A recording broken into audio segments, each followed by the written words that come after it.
عمر مختار کو صحرا کا شیر اور گوریلا جنگ کا بہادر ترین کمانڈر مانا جاتا ہے۔ یہ تجربہ کار ترین مسلمان جنگجو لیبیا پر اطالوی قبضے کے خلاف تحریک مزاحمت کا معروف رہنما تھا اور انہوں نے 1912 میں لیبیا پر اٹلی کے قبضے کے خلاف اگلے 20 سال تک مزاحمت کی۔ آج کے اس ویڈیو میں ہم آپ کو مسلمانوں کے اس شیر کے بارے میں کچھ دلچسپ حقائق بتائیں گے جنہیں سن کر یقیناً آپ بھی اس صحرا کے شیر پر فخر محسوس کریں گے۔ اکتوبر 1911 میں اٹلی کے بحری جہاز لیبیا کے ساحلوں پر پہنچے اور بیڑے کے سربراہ نے کہا کہ لیبیا ہتھیار ڈال دے ورنہ سارا شہر تباہ کر دیا جائے گا۔ لیبیائی باشندوں نے شہر خالی کر دیا تھا، لیکن اس کے باوجود بھی اٹلی نے 3 دن تک طرابلس پر بمباری کی اور اس پر قبضہ کر لیا۔ یہیں سے اطالوی قابضوں اور عمر مختار کی زیر قیادت لیبیائی فوجوں کے درمیان میں جنگوں کا سلسلہ شروع ہوا۔ عمر مختار جو معلم قرآن بھی تھے، صحرائی علاقوں سے بخوبی واقف تھے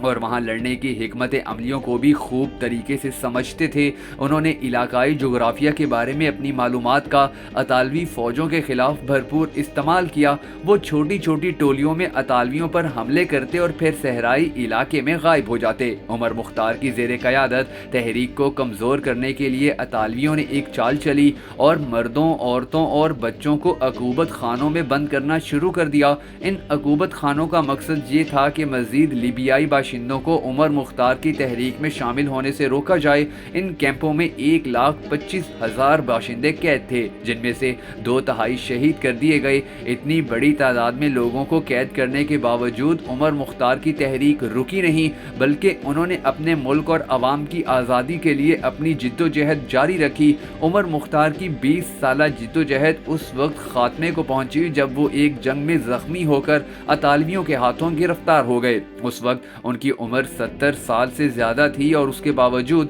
انہیں بھاری زنجیروں سے باندھا گیا۔ ان پر ظلم کرنے والے فوجیوں نے بعد میں بتایا کہ جب ان پر ظلم کیا جاتا یا تفتیش کی جاتی تو وہ آنکھوں میں آنکھیں ڈال کر قرآن مجید کی آیتیں تلاوت کیا کرتے تھے۔ ان پر اٹلی کی قائم کردہ ایک فوجی عدالت میں مقدمہ چلایا گیا۔ ان سے جب ان کی آخری خواہش پوچھی گئی تو انہوں نے انا للہ و انا الیہ راجعون پڑھا۔ انہیں 16 ستمبر 1931 کو سرعام پھانسی دے دی گئی کیونکہ اطالوی عدالت کا حکم تھا کہ عمر مختار کو اس کے پیروکاروں کے سامنے لٹکایا جائے۔ دنیا کی سب سے بڑی فلمی صنعت ہالی ووڈ نے 1981 میں ان کی زندگی پر ایک film the line of desert یعنی صحرا کا شیر بنائی۔ عمر مختار ایک ایسی آزادی کا قصہ ہیں جس کے لیے وہ 20 سال تک اٹلی کی فوجوں کے ساتھ برسر بیکار رہے۔ ان کی گرفتاری کے بعد عدالت میں جج نے انہیں لالچ دینے کی کوشش کرتے ہوئے مکمل معافی کی پیشکش کی، مگر اس شرط پر کہ وہ مجاہدین کو لکھ دیں کہ وہ اٹلی کے خلاف جنگ روک دیں۔ عمر مختار نے اسے دیکھا